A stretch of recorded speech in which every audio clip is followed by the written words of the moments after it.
Hey, it's Sammy, February 9th. This is our third and last trade of the day. Actually, I was at the gym and my wife took this trade. She hit the button. She had low time frame momentum. She had sentiment on the lower time frames and was breaking through the 61.8. She was trying to hit Thursday's close, February 8th. Yesterday was her take profit area.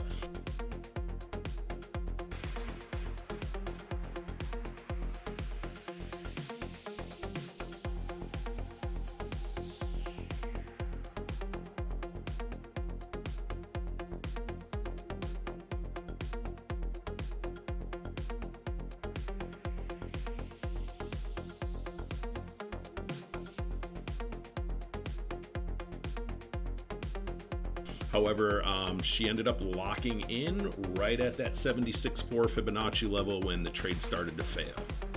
If you want to learn how to use data to make wise trading decisions, just click the button and schedule a call.